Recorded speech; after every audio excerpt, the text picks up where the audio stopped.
Big TV భక్తి సమాచారం WhatsApp ఛానల్లో జాయిన్ అవ్వండి. అన్ని విశేషాలు ఎప్పటికప్పుడు తెలుసుకోండి.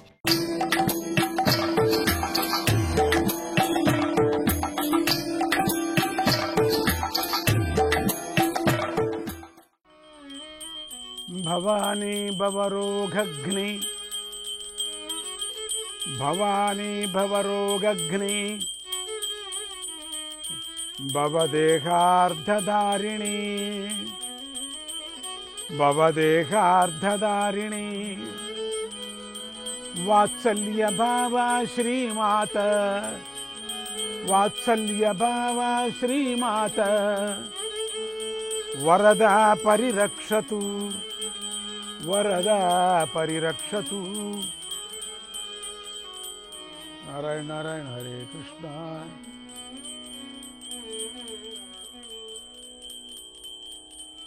ప్రహ్లాద నారద పరాశర పుండరీక వ్యాసాంబరీష సుఖ శౌనక భీష్మదాల్యాన్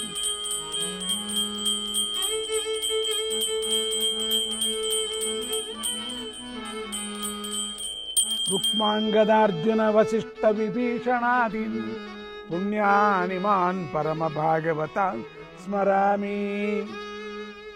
పరాశరుడు ఆత్మతత్వాన్ని అందించే వేదాంత గురు పరంపరాస్తుతి ఇది. నారాయణం పద్మభువం వశిష్ఠం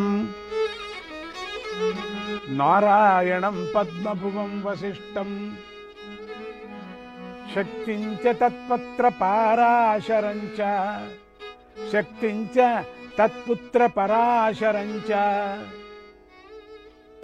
అని పరాశర మహర్షిని స్తుతించింది. పరాశరుడు అంటే పరాశుడైనటువంటి వాడిని, అంటే జీవితంపై ఆశను విడిచిపెట్టిన వాడిని కార్యతత్పరుడిని చేసేవాడు అని అర్థం. ఇక్కడ పరాశరుడు జీవితం మీద ఏ విధమైనటువంటి ఆశ లేక పరతత్వాన్ని పరమాత్ముడి తత్వాన్ని తెలిపేటువంటి వాడు పరాశరుడు. పరాశం రాతీతి పరాశరః పరాశం రాతీతి పరాశరః అని వ్యుత్పత్తి. వశిష్ఠ మహర్షి నారదుడు చెల్లెలైన అరుంధతిని బ్రహ్మ ఆజ్ఞ మేరకు పెళ్లి చేసుకున్నాడు. వారికి శక్తి అనేటువంటి మహాత్ముని జన్మించాడు. ఆ శక్తి మహర్షి అదృశ్యంతి అనే ఆమెను పెళ్లి చేసుకున్నాడు. మళ్ళీ ఇంకొక పెళ్లి తర్వాత చేసుకోవచ్చు. అదృశ్యంతి గర్భవతిగా ఉన్నప్పుడు కల్మషపాదుడు అనేటువంటి రాక్షసుడు శక్తిని క్రూర బుద్ధితో సంహరించాడు. అందుకు వశిష్ఠ మహర్షి చాలా దుఃఖిస్తూ ఇంటికి వచ్చి కోడలు గర్భవతిగా ఉన్నదని తెలుసుకొని మన ఒడిలోనే కొడుకును చూసుకొని సంతోషిస్తాను, ఆ మనవడిలోనే నేను కొడుకును చూసుకుంటా, మా ఒడిలోనే పుట్టనివాడు అని సంతోషపడ్డారు. ఇలా పరాశరుడు గర్భంలో ఉండగానే పుత్ర వియోగంతో దుఃఖిస్తున్న తన తాతగారైన వశిష్ఠ మహర్షి కష్టాన్ని పోగొట్టాడు. అందుకే ఆయన కారణ జన్ముడు, అవతార పురుషుడయ్యాడు. ఇంకొక సందర్భంలో వశిష్ఠ మహర్షి ఇంటికి తిరిగి వచ్చేసరికి దివ్యమైన వేద మంత్రాలు ఆయనకు వినిపించాయి. వశిష్ఠుడు ఈ మంత్రాలు ఎక్కడి నుంచి వినిపిస్తున్నాయా అని ఆశ్చర్యపోయి తన కోడల్ని అడిగాడు. ఆమె మామగారు నా గర్భంలోని శిశువు మంత్రాలు చదువుతున్నాడు అని చెప్పింది. ఈ అద్భుతమైన విషయాన్ని విని వశిష్ఠ మహర్షి చాలా సంతోషించాడు. ఎందుకంటే ఆ శక్తి కొడుకు అటువంటి వాడు. ఆ శక్తి దివ్యమైనటువంటి నిజంగా శక్తినే ఉంది అక్కడ.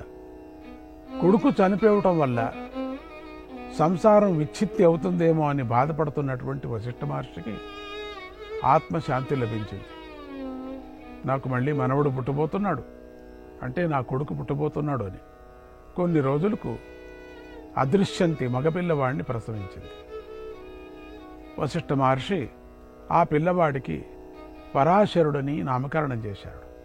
పరాశయస్స యతస్తేన పరాశయస్స యతస్తేన వశిష్ఠః స్థాపితో మునిః గర్భస్థేన తతో లోకే పరాశర ఇతి స్మృతః. పరాశరుడు కొద్దిగా పెరిగి పెద్దవాడయ్యాడు. అమ్మా నాన్న తాత దత్తా దత్తా అంటూ ఇటువంటి మాటలు పరాశరుడి నోటి వెంట వినసాగాయి. ఒకనాడు ఆడుకుంటూ వశిష్ఠ మహర్షి దగ్గరికి వెళ్ళి నాన్న నాన్న అంటూ ఆయన గడ్డం పట్టుకొని భుజమెక్కాడు. అప్పుడు వశిష్ఠుడికి ముద్దులొలికే ఆ పిల్లవాడిని ఏమని వారించాలో ఎలా వారించాలో తెలియలేదు. తల్లి అయినటువంటి అదృశ్యంతి మాత్రం నాయన తాతగారిని నాన్న అని పిలవకూడదు అని చెప్పింది. ఈయన నాకు తాత అయితే నా తండ్రి ఎక్కడా అని ప్రశ్నించాడు పరాశర బాలుడు. అప్పుడు ఆమె కుమార, కల్మషపాదుడి వల్ల నీ నాన్న అయినటువంటి శక్తి మహర్షి మరణించాడు కనుక నీకు తండ్రి లేడు అని చెప్పింది. ఆనాటి నుండి పరాశరుడికి ఈ భూలోకం అంటేనే అసహ్యం వేసింది. ఒకనాడు భూలోకాన్ని అంతా నాశనం చేయాలని యజ్ఞాన్ని మొదలుపెట్టాడు. అప్పుడు వశిష్ఠ మహర్షి పరాశరుడితో, నాయనా, నీ తండ్రికి మరణం సంభవించింది ఒక రాక్షసుడి వల్ల, దాన్ని నువ్వు గమనించు. కానీ ఇప్పుడు ఇలా మొత్తం లోకాన్నే నాశనం చేయాలని యజ్ఞం చేస్తున్నావు, ఇది మంచిది కాదు అని ఇలా ఉపదేశించాడు. దేహినాం మృత్యురభ్యేతి దేహినాం మృత్యురభ్యేతి తస్య నాస్తి పలాయనం తస్య నాస్తి పలాయనం సర్వే క్షయాంతాగ నిచయాగ సర్వే క్షయాంతాగ నిచయాగ పతానాంతాగ సముచ్రయ. వశిష్ఠముని చెప్పిన ఆ మాటలకు కొద్దిగా శాంతించిన పరాశరుడు సంకల్పాన్ని మార్పు చేసుకొని రాక్షస జాతి వినాశానికై యజ్ఞం చేయటం మొదలుపెట్టాడు. వశిష్ఠుడు దానికి కూడా అడ్డుపడి, నాయన ఈ పని మంచిది కాదు అన్నాడు. అప్పుడు పరాశరుడు మళ్ళీ తన సంకల్పాన్ని మార్చి తన తండ్రిని చంపిన రాక్షసుడు నాశనం కావాలని సంకల్పించాడు. ఆ మాట విని వశిష్ఠ మహర్షి కల్మషపాదుడిని శాపముక్తి చేసి, మహానుభావుడైన ఓ మనుముడా, ఇప్పుడు వాడి రాక్షసత్వం పోయింది గనుక వాడి మరణించినట్టే అన్నాడు. ఆ మాట వినటంతోనే పరాశర మహర్షి మనస్సు శాంతించింది. తర్వాత పరాశరుడు శివుణ్ణి గురించి తపస్సు చేయటానికి ఉపక్రమించి ధ్యానంలో మగ్నుడయ్యాడు. శివుడు ప్రత్యక్షమనగా శివుణ్ణి ఇలా స్తుతించాడు.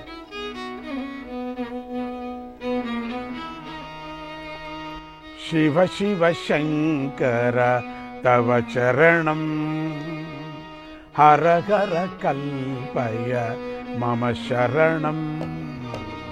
శివ శివ శంకర తవ చరణం హర హర కల్పయ మమ శరణం. శివ శివ శంకర తవ చరణం హర హర కల్పయ మమ శరణం. శివ శివ శంకర తవ చరణం హర హర కల్పయ మమ శరణం.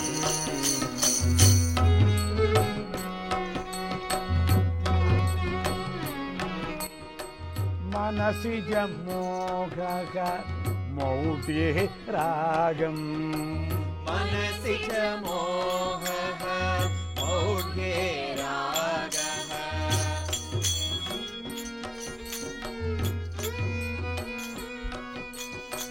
వససి చ క్రోధః క్వచ మే యోగః.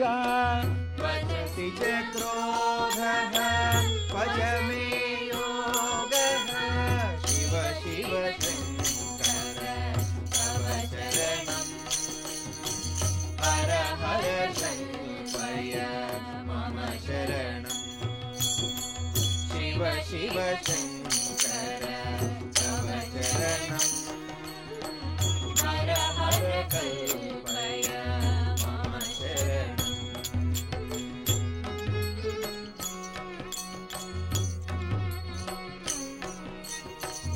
నైవ హి నష్టో కామమృగో మే. నైవ హి నశ్యో కామమృగో త్రాతాత్వం మే పాతాత్వం మే త్రాతాత్వం మే పాతాత్వం మే శివ శివ శంకర తవ చరణం హర హర కల్పయ మమ శరణం శివ శివ శంకర తవ చరణం హర హర కల్పయ మమ శరణం మతిరతి మలినం గతిరతి గహనం మతిరతి మలినం గతిరతి గహనం సచ్చిదానందో మమ తరణం సచ్చిదానందో మమ తరణం శివ శివ శంకర తవ చరణం హర హర కల్పయ మమ శరణం శివ శివ శంకర తవ చరణం హర హర కల్పయ మమ శరణం ఆ స్తుతికి శివుడెంతో సంతోషించి వరం కోరుకోమన్నాడు. అప్పుడు పరాశరుడు దేవదేవ మహాదేవా గంగాలులిత మూర్ధగా దేవాదేవ మహాదేవా గంగాలులిత మూర్ధగా శశాంకరేక సంయుక్త శశాంకరేక సంయుక్త జటా భారత్ బాసుర జటా భారతి బాసుర పార్వతీ దత్త దేహార్త కామకలాంగ నాశన కామకాలాంగనాశన భక్త చిత్తాద్రి వజ్రాభ భక్త చిత్తాద్రి వజ్రాభ సచిదానంద వల్లభ సచిదానంద వల్లభ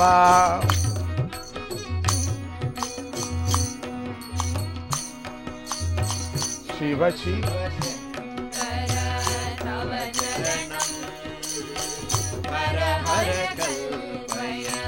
మమ శరణం దేవదేవ మహాదేవా గంగాలులిత మూర్ధగా దేవాదేవ మహాదేవా గంగాలులిత మూర్ధగా శశాంకరేక సంయుక్త శశాంకరేక సంయుక్త జటా భారత్ బాసుర జటా భారతి బాసుర పార్వతీ దత్త దేహార్త కామకలాంగ నాశన కామకాలాంగనాశన భక్త చిత్తాద్రి వజ్రాభ భక్త చిత్తాద్రి వజ్రాభ సచిదానంద వల్లభ సచిదానంద వల్లభ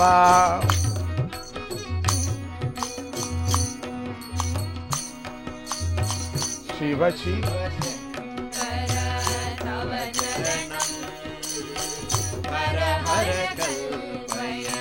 మమ శరణం. పరమేశ్వర,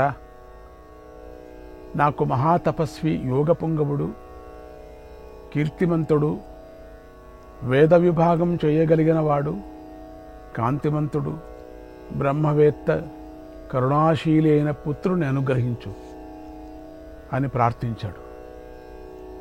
విష్ణు అంశంతో ఉండలా అని ప్రార్థన చేశాడు.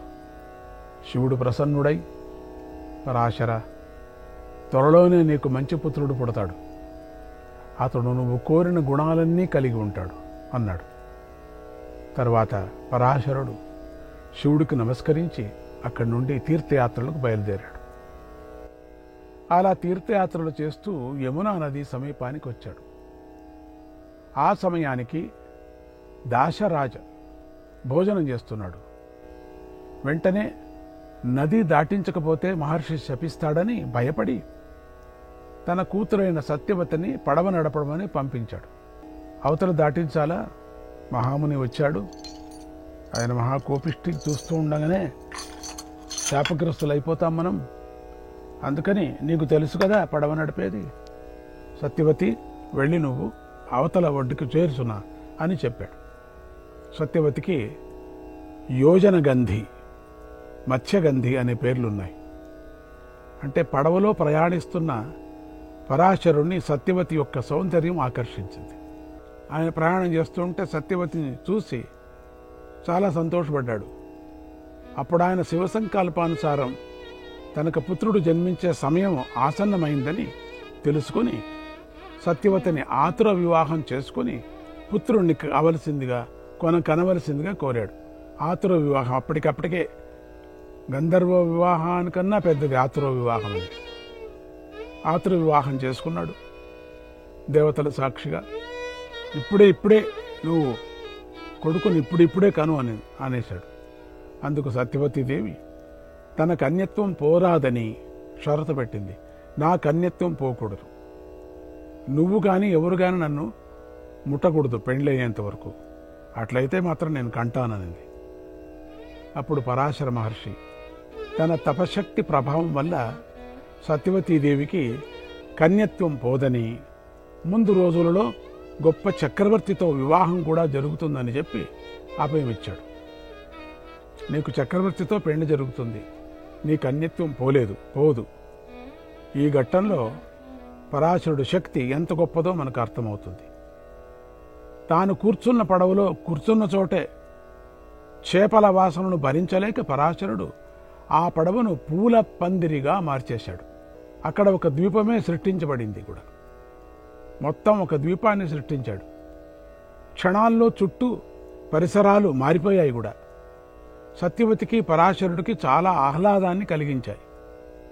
సత్యవతి నుండి చేపల వాసన కాగా మంచి గంధపు వాసన రాసాగింది. ఇంతవరకు మత్స్యగంధి అని, చేపల వాసన గంధి అని అర్థం. చేపల వాసన అనేటువంటిది మత్స్యగంధి.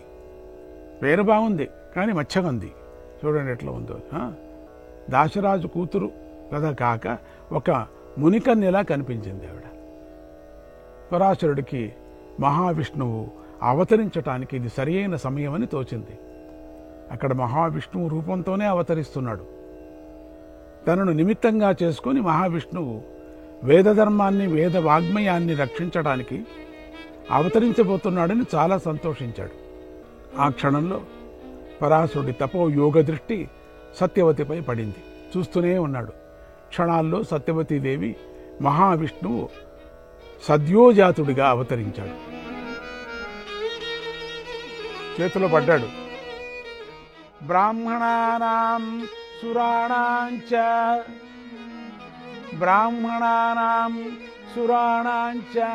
సాధ్వీనాంచ తథా గవాం జగతీం ధారిణీం శక్తిం విద్దితాం వైష్ణవీం విభో, విద్దితాం వైష్ణవీం విభో విభో.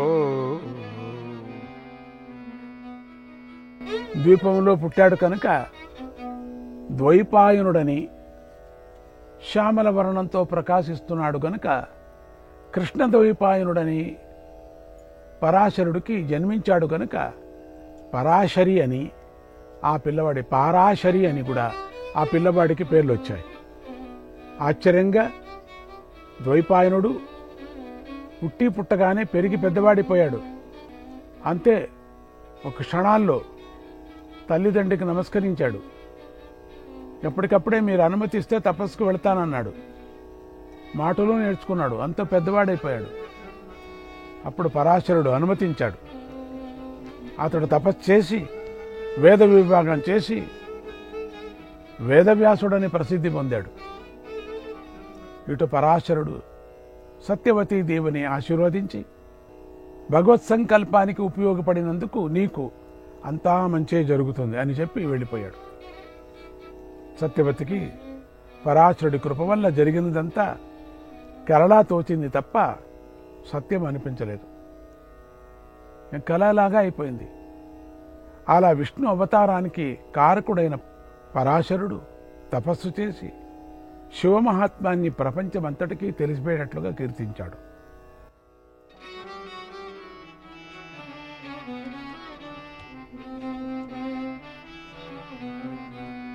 మృదు మధురా కథిత శివగాథ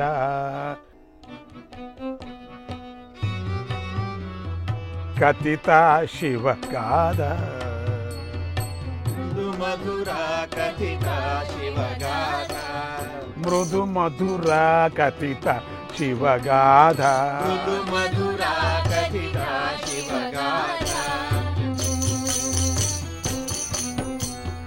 యతివర సేవా శృతి వినుత యతివర సేవా శృతి వినుత మృదు మధురా కథిత శివగాథ యతివర సేవా శృతి వినుత మృదు మధురా కథిత శివగాథ యతివర సేవా శృతి వినుత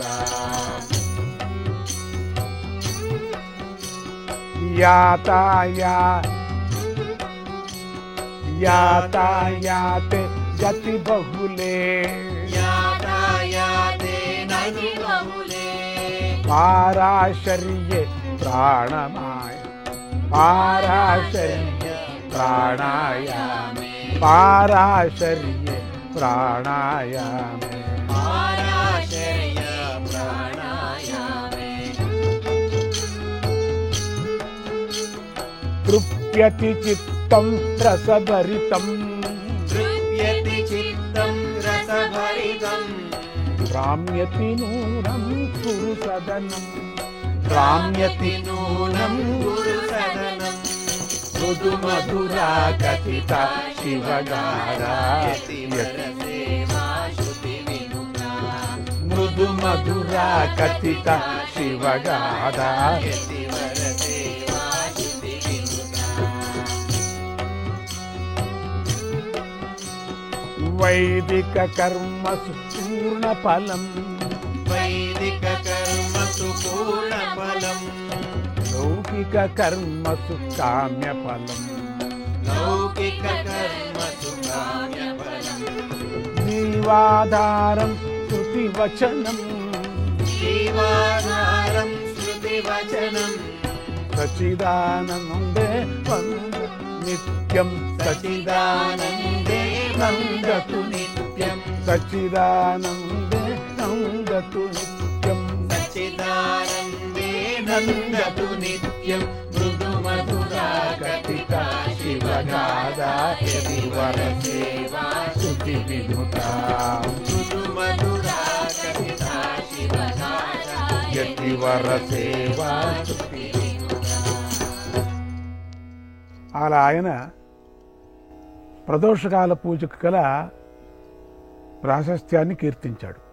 4 వర్ణాల వారికి అనుష్ఠించదగిన ధర్మాలను ఉపదేశించాడు.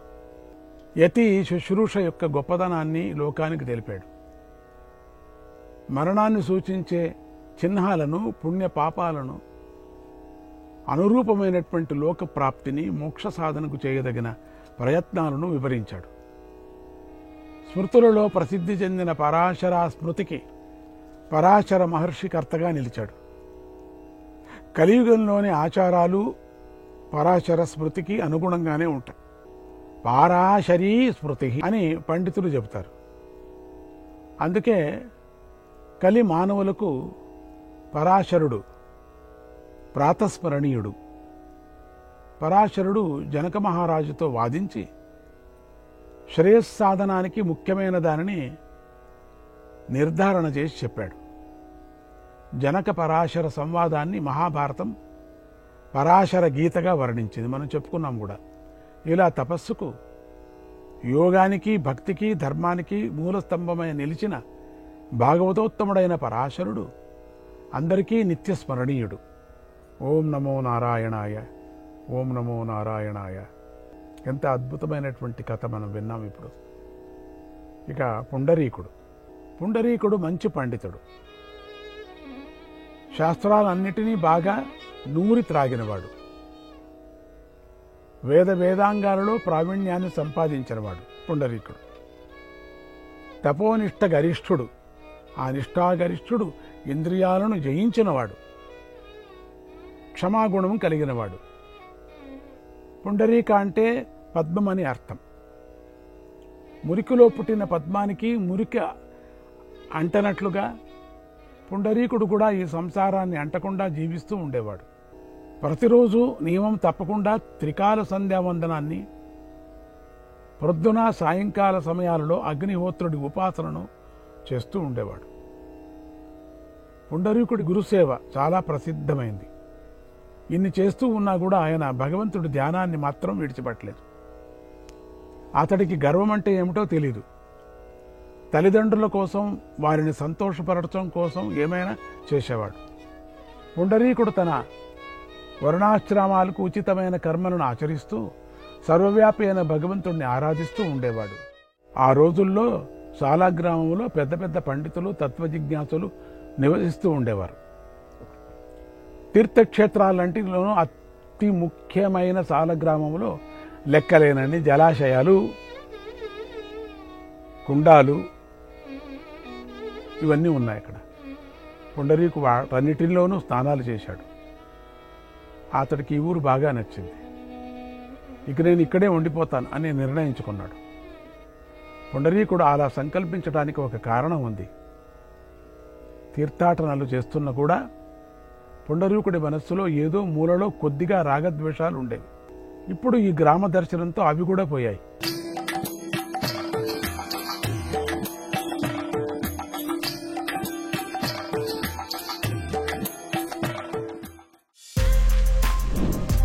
For more videos like this, subscribe Big TV channel.